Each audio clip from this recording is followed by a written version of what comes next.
पण माझं डिसिजन असं होतं की मी लग्न नाही करणार आणि मला आधी शिकायचं आहे. आणि खूप म्हणजे असं वाटलंच नव्हतं आयुष्यात की आपल्या आयुष्यात असा क्षण येणार आहे.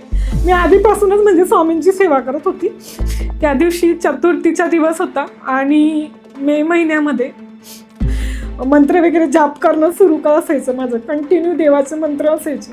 त्यांच्या नाकातून तोंडातून पूर्ण रक्त बाहेर पडत होतं. वेडे व्यक्ती कसं करतं त्याप्रमाणे मी बिहेवियर करत होती तिथं. आणि ते नारळ वगैरे त्याच्या डोक्याजवळ ठेवलं आणि थोड्या वेळ असला 2-3 तासात मला फोन आला की त्यांचा हार्ट बंद झाला आहे. माझ्या घरच्यांनी क्रेडिट कार्ड परत दुसऱ्यांकडनं लोन वगैरे घेतला आणि श्वास घेण्यासाठी तर माणूस खूप म्हणजे तडफडत होता अक्षरशः. मला माझे सासरच्यांनी त्याच्यावरही ब्लेम केला की तू त्याला इंजेक्शन देऊन झोपवून ठेवायची. ते ऐकल्यानंतर मला खूप मोठा धक्का बसला की आता म्हणजे काय करावं. की हे फोन ऐकल्या मी मंदिराजवळ गेली आणि मंदिराजवळ गेल्यानंतर मी सांगितलं देवाला की असं होऊच शकत नाही. आणि ते रेकॉर्डिंग ऐकवल्यानंतर त्यांचं ऑक्सिजन त्यांचा बंद झालेला हार्ट चालू झाला.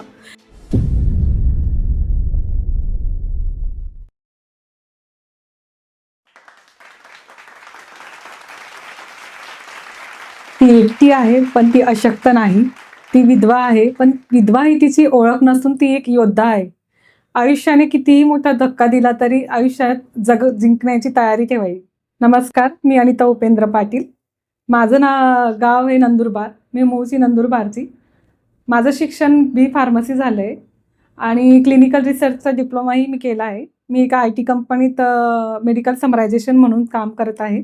लहानपणापासूनच शिक्षणाची आवड होती. त्यात म्हणजे मी 10 वर्षाचे असतानाच माझे वडील वारले. तेव्हा घरात सर्वात मोठी मी. नंतर माझे 4 बहीण भाऊ. माझ्या आईला मी बघितलं होतं की तिने कशा संघर्ष केला आहे तिच्या आयुष्यात. हे सगळं मी बघितलंच. त्यामुळे तोच संघर्ष परत माझ्या वाटेला आलं. ते मला खूप दुःख वाटतं ह्या गोष्टीचं. मी मोठी असल्यामुळे आणि वडील घरात नाही म्हणून असं सगळे सांगायचे की म्हणजे हिचंही लग्न वगैरे 12वीत असतानाच लग्नाचे स्थळ वगैरे आले आणि लग्न करायचं तेव्हा सगळ्यांनी हे सांगितलं. पण माझं डिसिजन असं होतं की मी लग्न नाही करणार आणि मला आधी शिकायचं आहे आणि काहीतरी करून दाखवायचं होतं. त्यासाठी मला शिक्षणाची खूप आवड असल्यामुळे मी सांगितलं की मला लग्न नाही करायचं. आणि माझ्या बहिणीचं लग्न माझ्या आधी झालं. त्यानंतर मी बी फार्मसी कंप्लीट केलं. बी फार्मसी केल्यानंतर मी आधी जॉब मेडिकल रिप्रेझेंटेटिव्ह म्हणून एक जॉब केला. त्यात मी फक्त 2,500वर माझी सॅलरी होती. त्यात मी स्टार्टिंग केलं माझ्या आयुष्याचं. त्यानंतर मग लग्नाचे स्थळ वगैरे बघणं सुरू झाले आणि मला यांचं स्थळ 28 डिसेंबर 2013 मध्ये आलं.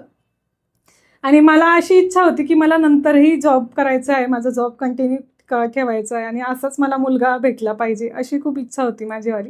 त्यानंतर मग आमचं अरेंज मॅरेज होतं. पण आम्ही अरेंज मॅरेजसारखं आमचं म्हणजे होतच नाही. लव्ह मॅरेजसारखंच खूप छान आमचं कुटुंब होतं, फॅमिली होती, सर्व चांगलं होतं आयुष्यात आणि खूप छान चालू होतं. त्यानंतर मी परत कंटिन्यू जॉब केला. लग्नानंतरही मी एटोस सिंटेल कंपनीमध्ये मी एक डेटा मॅनेजमेंट म्हणून जॉब केला मी. आणि म्हणजे त्याच्यानंतर माझा मुलगा झाला 2015मध्ये. ते आमचं म्हणजे खूप आनंदाचा क्षण होता. तर मुलगा झाल्यानंतर काही खूप गोष्टी, खूप स्वप्न आम्ही रंगवली होती. ते सगळं चांगलं चालू असताना मध्येच कोविड आला आणि कोविडने आमचं सर्व आयुष्य क्षणाचं नव्हतं करून टाकलं.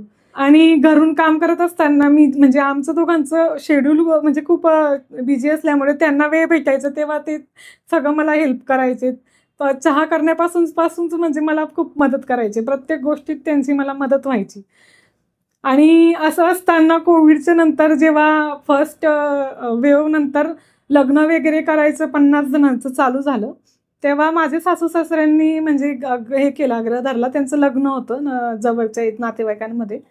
मग त्यांनी जाण्यासाठी त्यांनी आग्रह केल्यानंतर मग आम्ही त्यांना स्वतः कारने यांनी पोचवलं. ते पोचवल्यानंतर तिथं आम्ही सुद्धा 10-12 दिवस थांबलो. आणि सासू सासऱ्यांना पहिले कोविड झाला. सासू सासऱ्यांना कोविड झाल्यानंतर मला म्हणजे माझ्या मिस्टरांनी स्वतः सगळं ट्रीटमेंट वगैरे केली. सगळं त्यांचे भाऊ होते, मोठे भाऊ होते, पण त्यांच्या मोठ्या भावांनी कसल्याही गोष्टीचं तिथं हे केलं नाही, मदत केली नाही. कोविडमुळे घाबरल्यामुळे ते घरातच थांबले आणि घरात त्यांनी फक्त फोनवर माझ्या मिस्टरांना सांगायचे, "तू इकडं जा, तू तिकडं जा, तू असं कर." आणि अशा गोष्टी केल्यामुळे त्यांना स्वतःची काळजी त्यांनी नाही घेतली त्यावेळेस. त्यांचा वडील वारले आधी. वडील वारल्यानंतर त्यांनी किट वगैरे घालून अंतिम संस्कार केला त्यांचा आणि आईलाही त्यांनी चांगलं करण्यासाठी परत इकडं हॉस्पिटलला यायचे. परत मग इकडं आल्यानंतर आईंची ट्रीटमेंटकडे परत बघायचं. तरीही त्यांनी टेस्ट केली नाही त्यावेळेस. तरी तेच म्हणायचे की नाही मी चांगलं आहे. टेस्ट न करता मग मलाही सिम्पटम्स जाणवायला लागले. मी त्याच दिवशी टेस्ट केली. पण माझ्या मिस्टरांना मी टेस्ट करायला सांगितली, पण त्यांनी ती टेस्ट नाही केली. पण त्यावेळेस असं नव्हतं वाटलं की हा माझ्या मिस्टरांचा या घरात शेवटचा दिवस असेल. ते मला परत दिसणार नाही आयुष्यात. आणि त्यांनी कपडे वगैरे पॅक केले, सगळं हे केलं. आणि खूप असं वाटलंच नव्हतं आयुष्यात की आपल्या आयुष्यात असा क्षण येणार आहे की ते परत नसतील माझ्या आयुष्यात. सगळे कपडे वगैरे भरल्यानंतर मला म्हटले की चल आपण जाऊ. कार चालवताना त्यांना फीवर होता, 102-103 डिग्री त्यांना फीवर होता. तरीसुद्धा ते कार ड्रायव्हिंग करत होते. ड्रायव्हिंग करत करत त्रास झाला, तर मध्ये नाशिकजवळ त्यांना जास्तच त्रास व्हायला लागला. कंटिन्यू ड्रायव्हिंग करून करून त्यांना एक चक्कर आल्यासारखं व्हायचं. आम्ही मध्येच गाडी थांबवली. गाडी थांबवून मी त्यांना परत पॅरासिटामॉल देऊन त्यांना हे केलं की प्लीज आपण थोडं स्टे करू आणि मग नंतर जाऊ. पण नाही की आपण जाऊ आणि घरी जाऊन आपण रेस्ट वगैरे करू. घरी गेलो, घरी पोहोचलो. संध्याकाळी 7 वाजेला पोहोचली आम्ही. आणि घरी आधीच सांगून ठेवलं होतं की आम्ही येतो इथं, प्लीज तुम्ही दवाखान्याची अपॉइंटमेंट वगैरे घेऊन ठेवा. वडील नसल्यामुळे एक कमी होती वडिलांची, की वडिलांचं प्रेम कसं असतं काय काही माहीत नव्हतं. 6वीत असतानाच वडील वारले असल्यामुळे वडिलांचं प्रेम माहीत नव्हतं. आणि ती गोष्टची कमी मला माझ्या मिस्टरांनी पूर्ण केली होती. तिकडं गेल्यानंतर आम्ही यांची ट्रीटमेंट सुरू केली. दोघांनाही आम्हाला ॲडमिट न करता आम्हाला इंजेक्शन्स वगैरे सगळं प्रिस्क्रिप्शन वगैरे आमचं दोघांचं सेमच होतं. दोघांना सेम इंजेक्शन्स 3 दिवसपर्यंत कंटिन्यू आमचं सेम ट्रीटमेंट वगैरे चालू राहिली. आणि माझं बरं झालं. आणि त्यानंतर त्यांचं जे पाहून त्यांचं अचानक हार्ट रेट कमी होत होते, त्यांच्या ऑक्सिजन लेवल डाऊन झाला. 3ऱ्या दिवशी त्यांचं ऑक्सिजन लेवल 93-94 झाला. आणि घरून निघाले ते आणि म्हणतात की काही नाही, मी आता बराच होणार आहे, मी बरा होऊन जाईल, तू नको टेन्शन घेऊ, मी बरा होईल आणि 8-10 दिवसात आपण छान बरे होऊन आपण पुण्याला जाऊ. त्या दिवशी चतुर्थीचा दिवस होता आणि मे महिन्यामध्ये त्या दिवशी संकष्टीच्या दिवशी मला डॉक्टरांनी बोलवलं आणि सांगितलं की आता यांना व्हेंटिलेटरवर कदाचित हे करावं लागेल, शिफ्ट करावं लागेल. आणि यांना त्रास होतोय, जास्त त्रास होतो असल्यामुळे ते ऑक्सिजन लेवल त्यांचं खूप डाऊन होत आहे. ते ऐकल्यानंतर मला खूप मोठा धक्का बसला की आता काय करावं. की मग मी कंटिन्यू फोन वगैरे चालू होतं माझं. जेशी मी बोलायची की दादा असं ट्रीटमेंट चालू आहे, दादा हे इंजेक्शन वगैरे देत आहे. त्यांचं कॉन्टॅक्टमध्ये होती. त्या दिवशी त्यांना फोन लावला मी रात्री 1:30 वाजता. आणि मला 1:30 वाजता सांगितलं की यांना आमच्या इथं व्हेंटिलेटर अवेलेबल नसल्यामुळे तुम्ही त्यांना एक नाशिक, जळगाव नाही तर सुरतला न्या, शिफ्ट करा. मग आम्ही फोन लावल्यानंतर तो दिवस मला अजूनही आठवतो. आणि त्यांनी मला सांगितलं की तुम्ही डिसाईड करा, तुम्ही खूप छान करताय, तुम्ही व्यवस्थित करताय. आणि माझे बहिणीचे मिस्टर होते, त्यांना सांगितलं की ते दादा करतील तसं, तुम्ही करताय सगळं व्यवस्थितच करताय, हा शब्द त्यावेळेस ते मला बोलले होते, माझे जेठ. आणि तिकडनं त्यांना सकाळमध्ये सुरतला शिफ्ट करायचं होतं. त्यासाठी आम्ही रात्री सगळ्या हॉस्पिटलमध्ये फोन वगैरे करणं सुरू केलं. यांनी आमचे जे ओळखीचे डॉक्टर्स होते त्यांच्यात कॉन्टॅक्ट थ्रू बेड मिळवण्यासाठी प्रयत्न चालू होते. त्यावेळेस बेड मिळणं खूप मोठी गोष्ट होती. मोठे करोडपती श्रीमंत लोकांना सुद्धा बेड भेटत नव्हते. तर आम्ही मिडल क्लासवाल्यांना कसं तर ते बेड भेटण्यासाठी आम्ही खूप ट्राय केलं आणि नशीब की एक व्हेंटिलेटरसाठी एक हॉस्पिटलमध्ये आम्हाला यांचं बेड भेटलं आणि आम्ही म्हणजे पैसे देऊन त्यांना ॲडजस्ट केलं. पण हे की एक मान्य करायची की ठीक आहे, नाही पैसे कितीही जाओ, मला त्याचं काहीही नाही आहे, पण माझा माणूस मला पाहिजे. कुठल्याही परिस्थितीत मला माझा माणूस नाही गमवायचा आहे. ते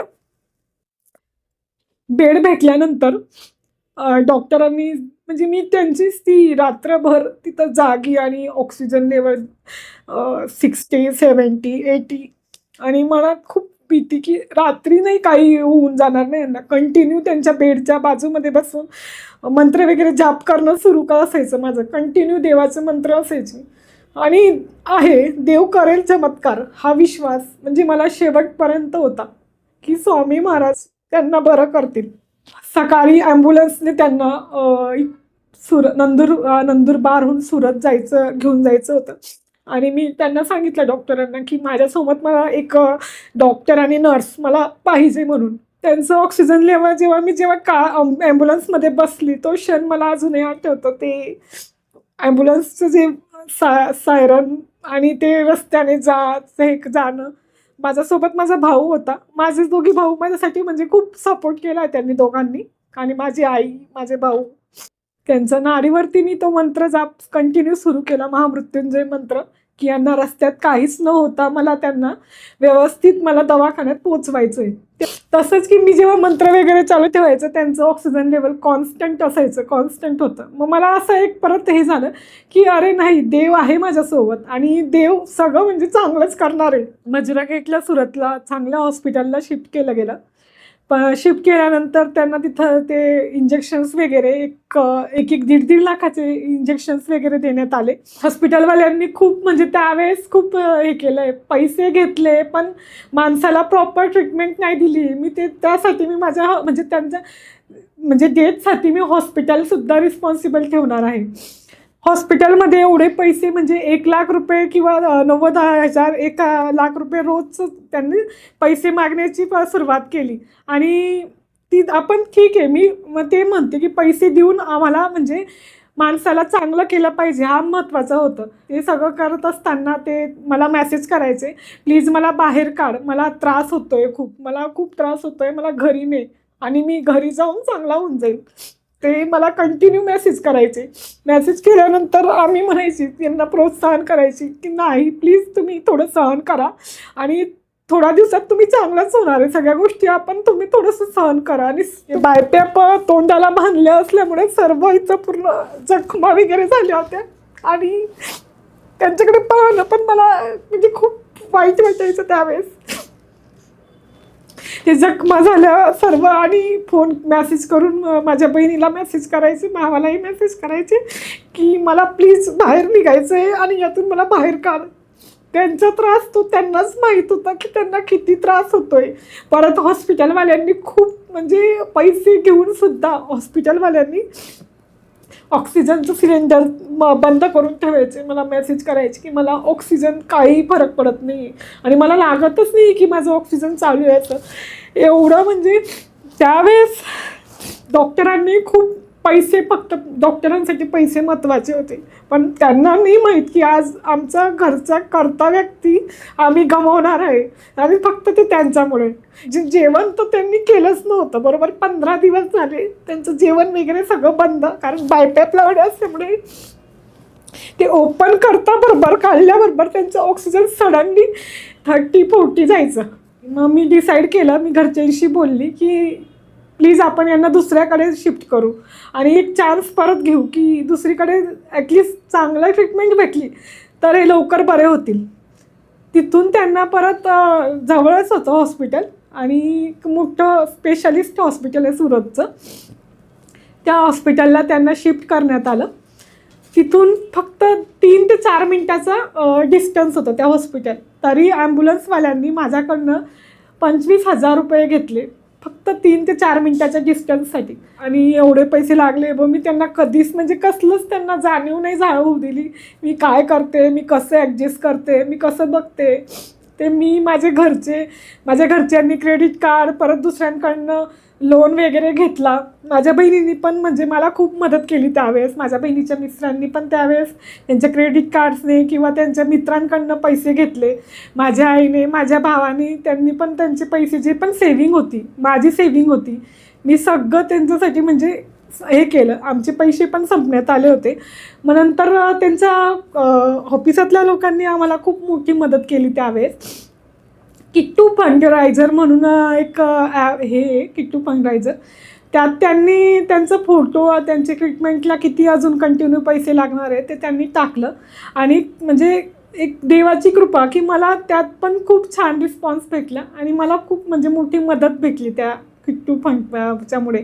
त्यांच्या मित्रांनी, माझ्या फॅमिली किंवा समाजातर्फे मला सगळ्यांनी मदत केली. आणि त्या पैशांतरू परत आम्ही कंटिन्यू ट्रीटमेंट चालूच ठेवणार आणि यांना लवकर बरं करणार. त्यांची आत्या होती, ती मला म्हणायची की त्यांनी म्हणजे मला नाही म्हटली, माझ्या बहिणीच्या मिस्टरांना त्यांना बोलवलं त्यांच्या घरी आणि सांगितलं की आता उगाच ट्रीटमेंट देऊन तू पैसे वाया घालतोय आणि याला ट्रीटमेंट देऊन काही उपयोग होणार नाही. त्यांची आत्या अशी त्यांना सांगितलं, त्यांनी माझ्या भावाला वगैरे. जेव्हा मी त्यांना विचारलं की काय सांगितलं तुम्हाला तिथं, कशासाठी बोलवलं होतं, मग त्यांनी सांगितलं की असं असं सांगितलं आहे त्यांनी. पण मी त्यांना उलट रागवलं की मी असं नाही करणार. ॲक्च्युली माझा जोपर्यंत मी आहे, म्हणजे मी ट्राय करेल सर्व गोष्टी आणि त्यांना वाचवण्याचा प्रयत्न करेल. त्यानंतर तिथं मोठ्या हॉस्पिटलमध्ये ट्रीटमेंट सुरू झाल्यानंतर त्यांना पहिल्या दुसऱ्या दिवसापासून थोडा चांगला रिझल्ट यायला लागला. आणि ते म्हणजे मला म्हणायचे की बरं झालं तू मला इकडं आणलं, तिकडं मला खूप त्रास व्हायचा, म्हणजे खूप वेदना होत होत्या, म्हणजे डॉक्टर लोक लक्ष देत नव्हते. आता इथं मला सगळं छान वाटतंय, फ्रेश वाटतंय आणि मी आता फक्त 8-10 दिवसात बरा होऊन आपण घरी जाऊ आणि आपल्या पुण्याला परत जाऊ, असं मला ते मेसेज करायचे. तिथं गिरीशला ते बरोबर 15 दिवस हॉस्पिटलाइज होते आणि इकडं आणल्यानंतर मग त्यांना चांगला रिझल्ट आल्यानंतर त्यांचं ऑक्सिजन लेवल वाढत आला. मला मेसेज करायचे की तू माझ्यासाठी एवढं करते आज, खूप मोठी गोष्ट आहे. माझ्या घरच्यांनी, मी ज्यांच्यासोबत वाढलो, आज 34 वर्ष मी लहानाचा मोठा झालो, माझा भाऊ, माझी आई, आणि ते आज जे माझ्यावर एवढा मोठा प्रसंग ओढवला आहे, त्या प्रसंगाच्या वेळेस माझ्यासोबत कोणीही नाही आहे. आणि तू आता म्हणजे माझ्यासोबत असून 7 वर्ष झाली होती आमच्या लग्नाला, 7 वर्ष 3 महिने. तुझे घरचे मला एवढं हे करताय, त्यांना खूप म्हणजे वाईट वाटायची ही गोष्ट. मनात खूप मोठी खंत, म्हणजे खूप मोठा धक्का बसला होता की माझ्या घरच्यांनी मला यायला पाहिजे, मला बघायला पाहिजे होतं ॲटलिस्ट एकदा तरी. आतापर्यंत 15 ते 20 दिवस ते हॉस्पिटलाइज होते, तरी म्हणजे घरच्यांचं फक्त असंच फोन यायचा, तू काय औषध दिलं आणि तू कसली ट्रीटमेंट देते, त्याला हे दिलं का, तू फिजिकल थेरपी करते की नाही, तू असं करते का, मग तू हे इंजेक्शन का नाही दिलं, असे प्रश्न मला माझे जे फोनवर बोलायचे. मी त्यांना म्हणायची की दादा तुम्ही फक्त एकदा येऊन तुम्ही बघा की काय चालू आहे, काय एकदा तरी येऊन तुम्ही बघून घ्या. तिथून तुम्हाला काय समजणार आहे की यांची कंडिशन कशी आहे आणि तुम्ही मला तिकडनं सांगताय की याला फिजिकल थेरपी द्या. फिजिकल थेरपी कोणाला देतात तुम्हाला माहीत पाहिजे. मग मला कुठल्या गोष्टीला हे इंजेक्शन का नाही दिलं तू, ते इंजेक्शन का नाही दिलं तू, मला असे म्हणजे ते हे करायचे, ब्लेम करायचे माझ्यावर. आधीपासून म्हणजे त्यांना हॉस्पिटलाइज केल्यापासून मला त्यांनी ब्लेम करणं सुरू करू दिलं होतं. आणि त्यांचा बायपॅप 3ऱ्या दिवशी काढण्यात आला आणि नॉर्मल त्यांचं म्हणजे ऑक्सिजन नोज म्हणजे याच्यावर त्यांचं चालू होतं. तर त्यांनी त्या दिवशी जेवण वगैरे, म्हणजे तिथं जेवण वगैरे भेटत होतं. मला म्हणे की मी आता बरोबर 20 दिवसापासून जेवलेले नव्हते, फक्त एवढं 5 ml जे लिक्विड थ्रू त्यांचं म्हणजे नाकात याच्यात नळीतून टाकायचे, ते त्यांचं जेवण होतं. त्यानंतर 28 मेला वादळ आलं. ते वादळमुळे त्यांना परत त्रास व्हायला लागला. त्यांचा फीवर कमी होत नव्हता. त्यांचा फीवर लास्टपर्यंत त्यांना सोबतच घेऊन गेला. त्यांना फीवर परत आला 103 डिग्री आणि खूप त्रास व्हायला लागला. आणि मला म्हणतात, मेसेज करतात की तू आत्ताच्या आत्ता ये. मी गेली त्यांच्याकडे, परत हॉस्पिटलला गेली. मी तिकडे रिक्वेस्ट केली त्या दादांना की प्लीज मला त्यांना भेटायचं आहे, मला जाऊ द्या. तिथं गेल्यानंतर त्यांना लिक्विड वगैरे दिलं परत, कारण बायपॅप परत लावून दिला होता त्यांना. आणि लिक्विड वगैरे दिल्यानंतर मग त्यांना जास्त त्रास व्हायला लागला, म्हणजे ऑक्सिजन घ्यायला खूप जास्त त्रास व्हायला लागला त्यांचं. मी म्हणजे अजूनही आठवतो तो दिवस की ते ऑक्सिजन लेवल 60-55 आणि मी समोरच होती. त्या लोकांनी सांगितलं की नाही, आता डिसाईड करा, एक व्हेंटिलेटरवर त्यांना घेऊन म्हणजे शिफ्ट करावं लागणार आहे आता, कारण त्यांनी ऑक्सिजन घेऊन त्यांचं खूप त्यांची बॉडी रिस्पॉन्स नाही करत आहे आता, त्यांना जास्त त्रास होतो आहे. मग त्यांना व्हेंटिलेटरवर जाण्यासाठी जे डॉक्युमेंट्स असतात ते डॉक्युमेंट्स माझ्याकडनं साईन केले आणि मी समोरच उभी होती. ते इंजेक्शन्स वगैरे देणं चालू होतं आणि श्वास घेण्यासाठी तर माणूस खूप म्हणजे तडफडत होता अक्षरशः. ते सीन म्हणजे ते अजूनही मला खूप त्रास होतो आणि डोळ्यासमोर हे वाटतं की अरे, मी समोर असून सुद्धा तुम्हाला काही मदत करू शकली नाही आणि वाचवू नाही शकली, याची आजही मला खूप मोठी खंत वाटते. एवढे पैसे खर्च केले, एवढं हे वाटलं की का पण असं त्यांच्यासोबत जसं का झालं. त्यांना व्हेंटिलेटरवर हे करण्यात आलं.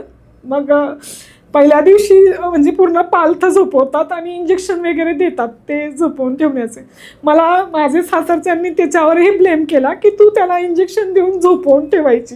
आणि पहिल्या दिवशी त्यांना मी पाहण्याची म्हणजे माझी परिस्थितीच नव्हती की मी त्यांना पाहू शकेल. दुसऱ्या दिवशी मी त्यांना बघायला हॉस्पिटलला नाही गेली आणि माझा भाऊ गेला. मी देवाचं करत असल्यामुळे त्यांना मी घरी हवन वगैरे, महामृत्युंजय मंत्र, सगळ्या इकडचे नंदुरबारच्या ब्राह्मणला पण सांगितलं होतं म्हणजे की महामृत्युंजय मंत्र कंटिन्यू ठेवा आणि यांना शुद्ध आली पाहिजे म्हणून. माझा म्हणजे शेवटपर्यंत होप होता की ते लवकर बरे होतील. स्वामी समर्थांचं मी खूप मानते, तेव्हा मी ठरवलं की मी आता म्हणजे अक्कलकोट जाऊन समर्थांना भेटेल आणि नाही तर मग दिंडोली जाईल. सुरतहून दिंडोली जवळ होतं आणि असं म्हणतात की तिथं प्रश्न वगैरे सॉल्व होतात. मग मी आबासाहेबांना भेटू असं मला म्हणाले की तिथं तुला भेटतील, आबासाहेब भेटतील आणि तू जा बा. मी रात्री गुरुवारच्या दिवशीच मी तिकडं रात्री म्हणजे आम्ही कारने गेलो, माझा भाऊ होता सोबत. आणि तिकडं गेल्यानंतर म्हणजे बाबासाहेब समोर तिकडं बसलेले होते इकडं आणि त्यांनी प्रश्न सॉल्व करणारे एका कागदावर प्रश्न लिहून पाठवत होते आणि तुम्ही तुमचे प्रश्न सांगा, आम्ही तशी सेवा देऊ. मी आधीपासूनच म्हणजे स्वामींची सेवा करत होती, तर मी ते प्रश्न वगैरे घेऊन मी घेतले आणि बघितलं की तुम्हाला असं असं करायचं आहे, दुर्गा सप्तशती पाठ वगैरे करायचं आहे. मी ठीक आहे, मी करेल, मी सगळं करेल माझ्या मिस्टरांसाठी, पण मला एकदा फक्त मला आबासाहेबांना भेटायचं आहे. मग त्यांनी मला म्हणजे ते माझं एक हे की मला आबासाहेब स्वतः भेटले आणि त्यांच्याकडे मला जायला भेटलं आणि तो माझ्यासाठी खूप मोठा अनुभव वाटला की अरे, मला म्हणजे एक हे की माझे मिस्टर आता बरे होणार आहे. मग त्यांनी मला नारळ दिलं आणि त्यांनी सांगितलं की काही नाही, बरे होऊन जातील, तू ते नारळ त्यांच्या डोक्याजवळ ठेव. ते नारळ मी त्याच दिवशी सकाळी पोहोचल्यानंतर आणि ते नारळ वगैरे त्यांच्या डोक्याजवळ ठेवलं आणि थोड्या वेळातला 2-3 तासात मला फोन आला की त्यांचा हार्ट बंद झाला आहे. हे ऐकून माझं म्हणजे खूप पायाखालची जमीन सरकली की असं कसं झालं. मी एवढं श्रद्धा आहे माझं, असं होऊच शकणार नाही. ते परत मी तिथंच म्हणजे हे फोन ऐकला मी मंदिराजवळ गेली आणि मंदिराजवळ गेल्यानंतर मी सांगितलं देवाला की असं होऊच शकत नाही आणि तुला त्यांना चांगलं करायचंच आहे, कुठल्याही परिस्थितीत त्यांना बरं करायचं आहे तुला आमच्यासाठी, माझ्या सर्वेशसाठी. कारण सर्वेश खूप लहान आहे अजून आणि त्यांचं वय पण नाही जाण्याचं. हे मी देवाला सांगितल्यानंतर मला हॉस्पिटलमध्ये सांगितलं की फोन आला, सांगितलं की तुम्ही शेवटचे एकदा बघून घ्या आणि म्हणजे बघून घ्या त्यांना एकदा शेवटचं. मी म्हणजे त्यांनाच सांगितलं की असं होऊच शकत नाही, असं होणारच नाही. तिकडं हॉस्पिटलला गेल्यानंतर त्यांच्यावर सगळं प्रोसिजर करत होते, त्यांच्या CPR करत होते. त्यांच्या नाकातून तोंडातून पूर्ण रक्त बाहेर पडत होतं. 2 व्यक्ती इकडनं 2 व्यक्ती इकडनं देऊन त्यांना छातीवर म्हणजे जोरजोरात CPR करणं चालू होता. आणि मी परत ते रेकॉर्डिंग नेलं आणि ते रेकॉर्डिंग्स ऐकवल्यानंतर त्यांचा बंद झालेला हार्ट चालू झाला आणि ते मला पाहून अरे, हे अजून आहे जिवंत, त्यांना ऐकू येतं आहे, त्यांना समजतं आहे, ते फील करताय मला. त्यांचा हात माझ्या म्हणजे हातात धरून मी त्यांना हे केलं की नाही, तुम्हाला बरं व्हायचे आणि असं होऊ शकत नाही की तुम्ही मला सोडून जाणार. 2 ते 3दा त्यांचा हार्ट चालू होऊन बंद परत चालू झालं, पण त्यांचं लंग्स खराब झाल्यामुळे त्यांचं ऑक्सिजन लेवल खूप डाऊन झाला होता. माझ्यासमोर अजूनही आठवतो तो क्षण की हळूहळू त्यांचं ऑक्सिजन लेवल कमी होत होतं आणि मी काहीही करू शकले नाही. म्हणजे मी जेव्हा त्यांची व्हेंटिलेटरवर गेले तेव्हाही समोरच होती, परत जेव्हा त्यांचं डेथ झाली तेव्हाही मी समोरच होती. एवढी ट्रीटमेंट केली आणि एक श्रद्धा होती की नाही देव करतील आपलं. तेव्हा जेव्हा हार्ट बंद चालू होत होतं तेव्हासुद्धा मला विश्वास होता स्वामी समर्थांवर की नाही ते करतील आणि काहीतरी चमत्कार होईल की ते परत त्यांना चांगलं करतील. मी हॉस्पिटलमध्ये जेव्हा सांगितलं की आता सगळं संपलं आणि आता आम्ही म्हणजे काहीच करू शकत नाही, सगळं इंजेक्शन्स वगैरे सगळं झालं, सगळ्या प्रोसिजर्स केल्या गेल्या, पण काही फरक पडत नाही आणि तुम्ही आता त्यांना नेऊ शकता. जेव्हा मी म्हणजे त्यांनी सांगितल्यानंतर तरीही विश्वास नव्हता आणि मी देवाच्या गणपती बाप्पाला म्हणजे त्यांचं एक मशीन होतं ना ते तिथं मी गणपती बाप्पाला ठेवलं होतं की गणपती बाप्पा सगळं त्यांना सांभाळतील, त्यांची काळजी घेतील. त्यावेळेस माझी म्हणजे मनात देवाच्या विषयी खूप मोठे हे झालं की मी देवाचं शेवटपर्यंत श्रद्धा ठेवली आणि देवाने मला त्या गोष्टीचं म्हणजे थोडीही त्याचं मदत नाही केली. माझ्या मिस्टरांना नाही वाचवू शकले. मला देवांचा खूप मोठा राग आला. मला सांगण्यात आलं की हा सामान त्यांचा आहे, तुम्ही पिशवीत भरा आणि घरी नेऊ शकता सगळ्या गोष्टी. सर्वात आधी मी म्हणजे देवाचा जो सामान होता तो मी अक्षरशः फेकला, कारण माझ्या मनात जी श्रद्धा होती, जी शेवटपर्यंत सांगतात ना सर्व की अरे नाही श्रद्धा आहे तर सगळं काही होतं आणि सगळ्या गोष्टी चांगल्या होतात, पण मी त्या देवाला त्या दिवसापासून मानणं सोडलं.